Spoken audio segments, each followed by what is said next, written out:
Assalamualaikum warahmatullahi wabarakatuh. Terima kasih Tuan dan Nona yang sudah tekan tombol like dan berkomentar juga. Oke, kita lanjutkan saja ceritanya sambil bawa jalan-jalan. Si bocil mau jalan-jalan katanya. Yuk guys. Bab 413 berita mengejutkan. Nah, apa yang terjadi? Chen Tianya bertanya. Ye Yan tampak tenang dan menceritakan secara singkat apa yang terjadi. Chen Tianya tercengang saat mendengar ini. Sial, Huang Tingting ini terlalu gila. Dia menggelengkan kepalanya, seolah pandangannya telah disegarkan. Kemudian, wajah Chen Tianya menjadi gelap. Bagaimanapun, keluarga Huang adalah keluarga besar. Jika Anda membunuh wanita tertua mereka mungkin tidak akan melepaskannya. Sudahkah kamu memikirkan cara menghadapinya? Ekspresi Ye Yan tetap tidak berubah, dan dia berkata, saat fajar menyingsing, masalah Huang Tingting akan ketahuan. Jika saatnya tiba, aturlah anak buahmu untuk menyebarkan berita tentang Huang Tingting yang menyiksa orang yang tidak bersalah. Dia menyerahkan USB flash drive ke Chen Tianya. Kamu bisa menggunakan barang-barang di sini. Sudut mulut Ye Yan sedikit melengkung. Jika kita benar-benar menyelidiki secara rinci apa yang telah dilakukan wanita ini, dia akan mati sebanyak 8 kali. Begitu berita itu menyebar, bukan hanya dia, tetapi juga keluarga Huang akan dibenci oleh orang lain. Jika saatnya tiba, saya ingin melihat apakah keluarga Huang masih tertarik untuk membalas dendam. Chen Tianya mengangguk. Oke, saya mengerti. Saat ini, beberapa orang di ruangan itu perlahan menjadi tenang. Chen Tua, aku serahkan padamu. Ye Yan menepuk bahu Chen Tianya dan masuk ke dalam bangsal. Ayo kita kembali.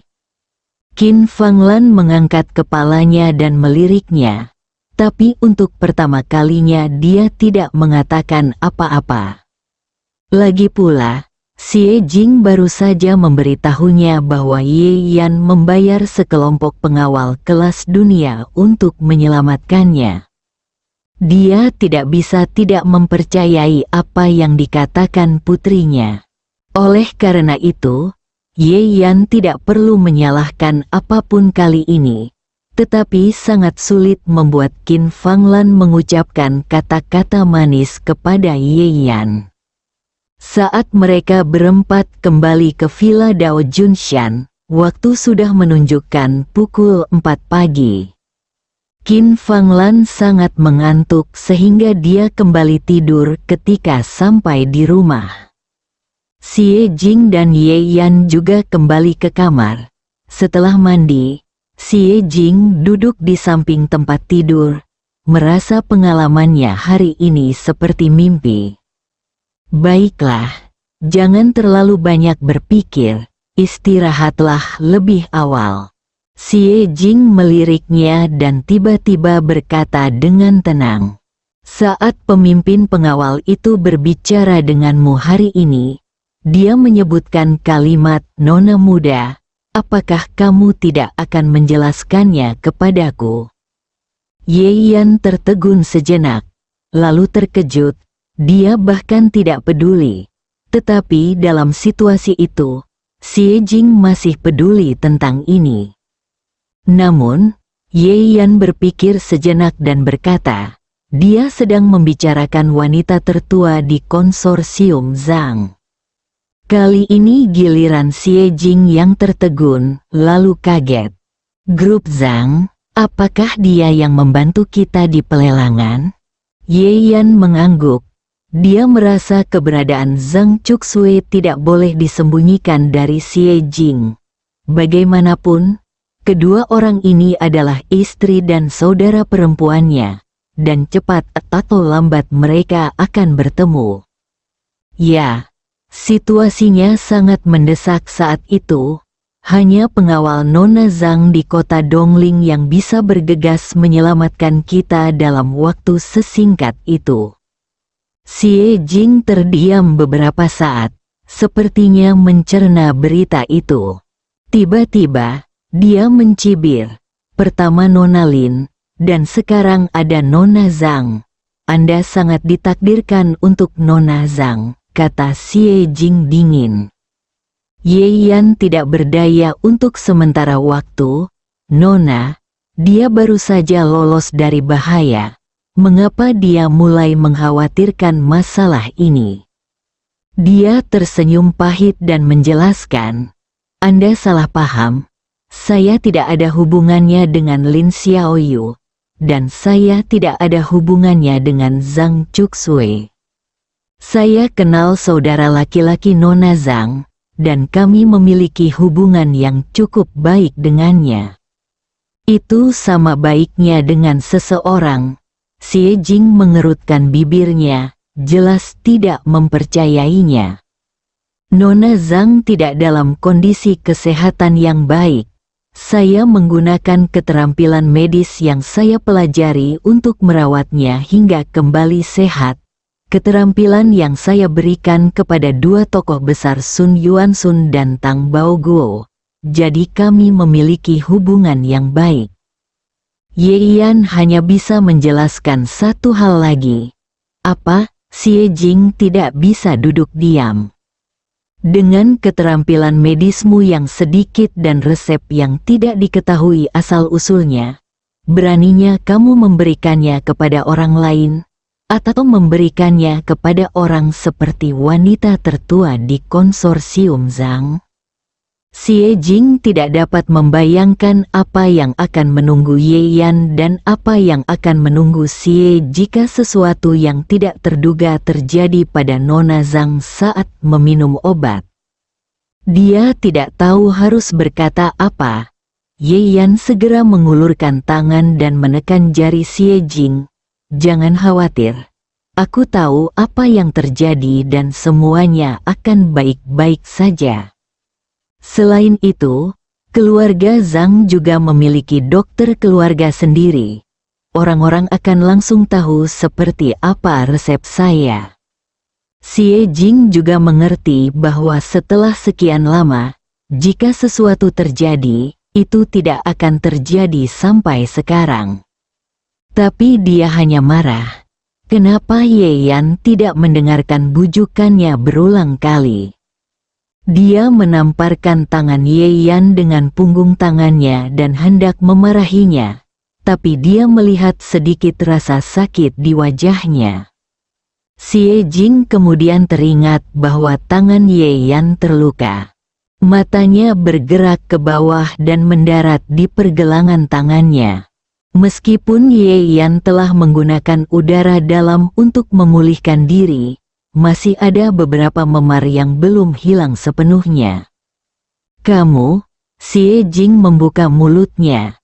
Setelah ragu-ragu lagi dan lagi, kata-kata itu keluar dari bibirnya dan berubah menjadi, apakah kamu bodoh?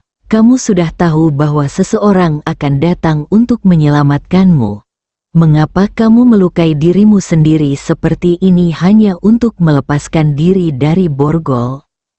Ye Yan tersenyum dan berkata, bukankah kamu mengatakan bahwa kamu tidak ingin orang-orang itu menyentuhmu? Kebetulan aku juga tidak mau. Xie Jing terdiam. Setelah beberapa saat, dia berbaring di tempat tidur dengan wajah dingin. Saya lelah. Lalu, dia berhenti bicara. Ye Yan tersenyum dan beristirahat.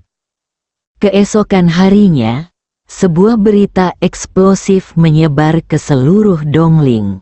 Sesuatu terjadi pada wanita tertua dari keluarga Huang.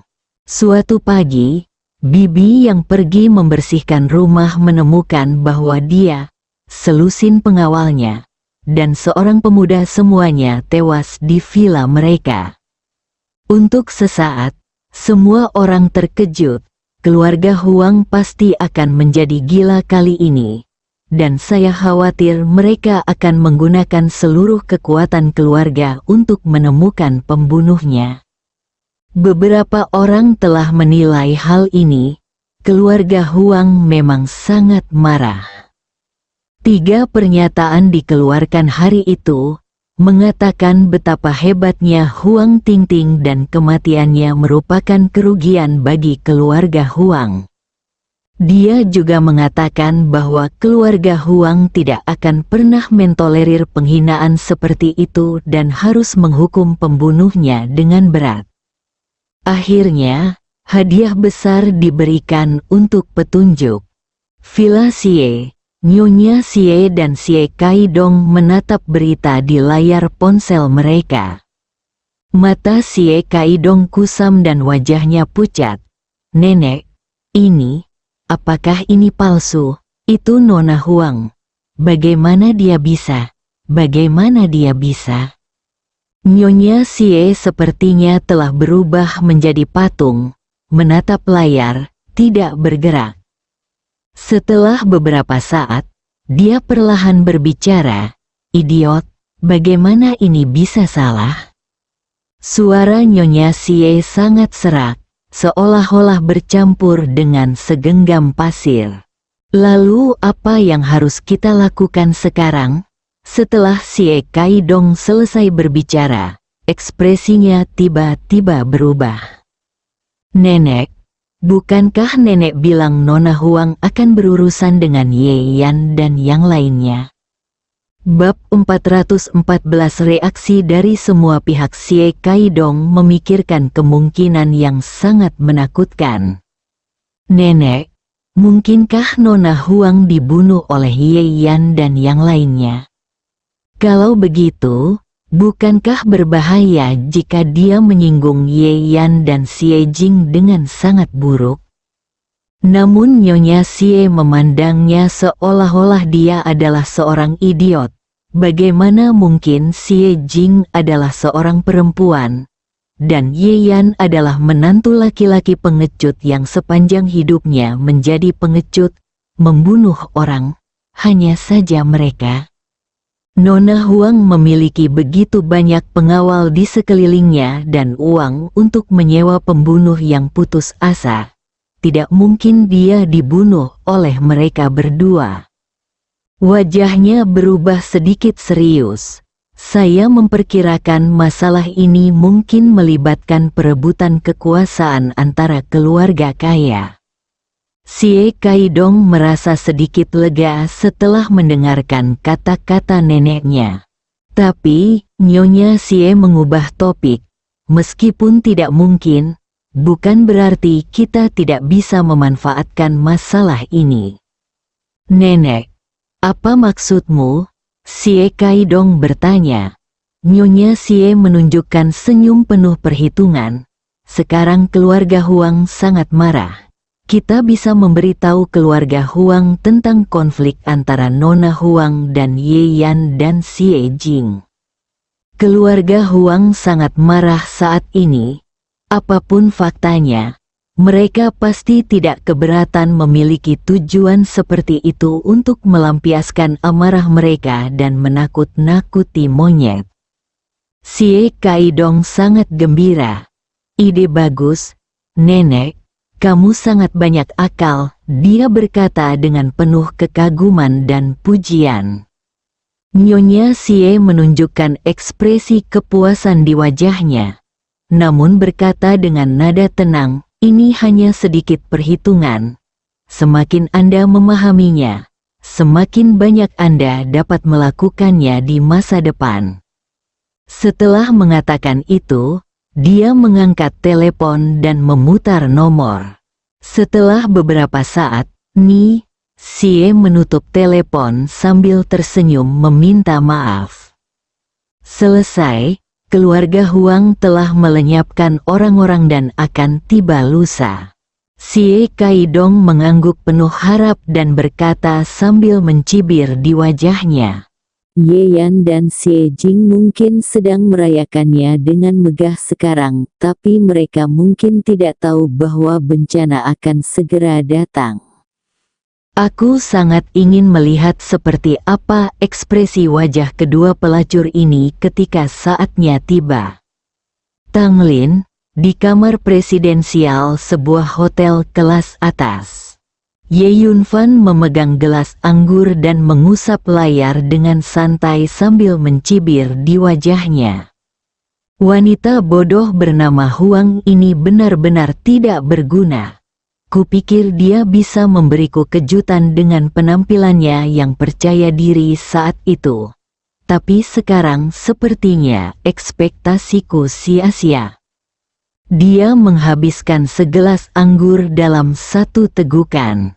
Saya juga secara khusus mengingatkan dia untuk tidak mencoba mengambil tindakan. Tapi tanpa diduga, dia tidak mendengarkan sama sekali. Di sofa di sampingnya, Mu Yuan sedang duduk di sana dengan tangan terlipat, seluruh tubuhnya dipenuhi cahaya senja. Kapan? Ye Yunfan meletakkan selimut di atas meja dan menatap Mu Yuan sambil setengah tersenyum. Tuanmu, metodemu tidak sehebat yang kamu katakan, bukan?